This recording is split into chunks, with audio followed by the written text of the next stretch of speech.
আসসালামু আলাইকুম। প্রিয় বন্ধুরা, আপনাদেরকে খুবই গুরুত্বপূর্ণ একটি বিষয় জানাবো। অনেকে জানেন, অনেকে জানেন না। এই যে ষাঁড় গরুগুলা অনেকে কিনতেছেন, সামনে 3.5 মাস পরে কুরবানি ঈদ। তো এগুলারে পোল্ট্রি মুরগির খাদ্য অনেকে খাওয়ান। অনেক অসাধু ভাই আছেন, কৃষক ভাই আছেন, অথবা গরুর ব্যবসায়ী ভাই আছেন, পোল্ট্রি মুরগির খাদ্য খাওয়ান। আপনারা দয়া করে পোল্ট্রি মুরগির খাদ্য খাওয়াবেন না, খাওয়ালে আপনাদেরই লস হবে। কারণ পোল্ট্রি মুরগির খাদ্য খাওয়াইয়ে গরুকে মোটা তাজা করলে আপনার গরুটি একটু রোদ্রের মধ্যে গেলে গরুর শ্বাসকষ্ট বেড়ে যায়, অনেক সময় স্ট্রোক করে মারা যায়। তো আপনাদেরকে আমি খুবই সাবধান করে দিচ্ছি, যারা গরু বাছুর নেবেন আগামী কুরবানি ঈদের টার্গেটে, আপনারা পোলট্রি মুরগির খাদ্য খাওয়াবেন না। এই যে দেখুন, ওনারা 2টি গরু নিয়েছেন, এই যে এদিকে আরেকটা।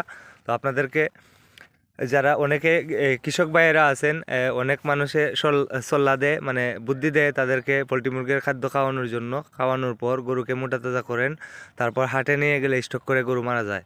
আমরা প্রতি বছরই দেখি গরুর হাটের মধ্যে গরু মারা যায় স্টক করে, একটু রৌদ্র লাগলে স্টক করে মারা যায়। তো আপনারা খুবই সাবধান, গরুকে পোলট্রি মুরগির খাদ্য খাওয়াবেন না, নিজের ক্ষতি করবেন না, দেশের ক্ষতি করবেন না। সবাই ভালো থাকেন। আসসালামু আলাইকুম।